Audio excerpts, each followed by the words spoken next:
एके दिवशी पहाटे सूर्य उगवण्याआधीच एक होडीवाला मासेमारी करिता नदीकाठी पोहोचला। नदीत जाळे लावून परत किनाऱ्यावर येत असतानाच त्याच्या पायाला काहीतरी आदळले। त्याने खाली वाकून पाहिले तर तिथे एक दगडांनी भरलेली पिशवी पडली होती। त्याने ती पिशवी घेतली आणि सकाळी सूर्य उगवण्याची वाट पाहत बसला।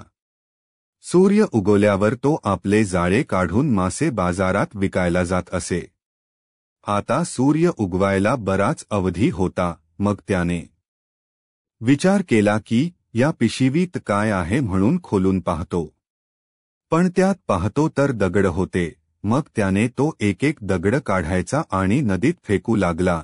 सकाळच्या शांततेत त्याला दगडांचा पाण्यात फेकण्याचा मधुर आवाज ऐकायला मजा वाटत होती, म्हणून तो एक एक दगड पाण्यात टाकू लागला। हळूहळू सकाळचा सूर्य वरती आला आणि उजेडायला सुरुवात झाली। तोपर्यंत त्याने त्याच्या पिशवीतील सर्व दगड फेकून दिले होते। त्याच्या हातात फक्त एक दगड उरला होता। सूर्यप्रकाशात अचानक पाहतो तर काय त्याच्या हृदयाची धडधड थांबली, क्षणभर श्वासही थांबला।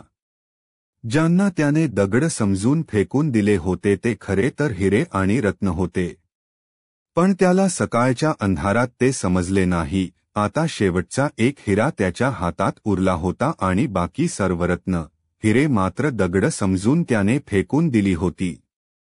आता तो रडू लागला, ओरडू लागला। आयुष्यभर पुरेल एवढी संपत्ती त्याच्याकडे होती, पण अंधारात त्याने ती सारी संपत्ती दगडासारखी फेकून दिली होती। पण तरीही तो मच्छीमार नशीबवान होता, कारण त्याच्या हातचा शेवटचा हिरा फेकण्याआधी सूर्यावर आला होता। शेवटचा का होईना, पण त्याच्या हातात एक हिरा राहिला।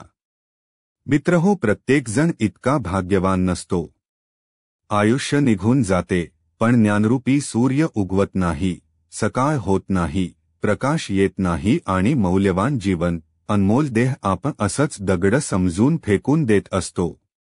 जीवन हा एक मोठा खजिना आहे, पण माणूस ते अनेक प्रकारे वाया घालवत राहतो। जीवन म्हणजे काय? जीवनाचा खरा अर्थ काय? आपल्याला कळतही नाही। जीवनात काय रहस्य दडले होते? माणूस म्हणून काय करावं? हा अनमोल नरदेह कशासाठी आहे? याचे मर्म काय? ते सर्व आपण अनुभवू शकत नाही आणि जीवन आपल्या हातातून निसटत जाते।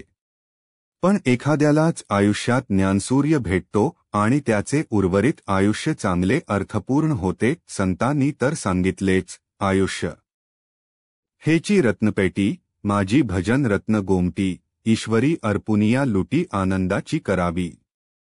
मित्रांनो, कथा आवडल्यास लाईक करा, शेअर करा आणि आमच्या संतवाणी या चॅनेलला सबस्क्राईब करा। धन्यवाद।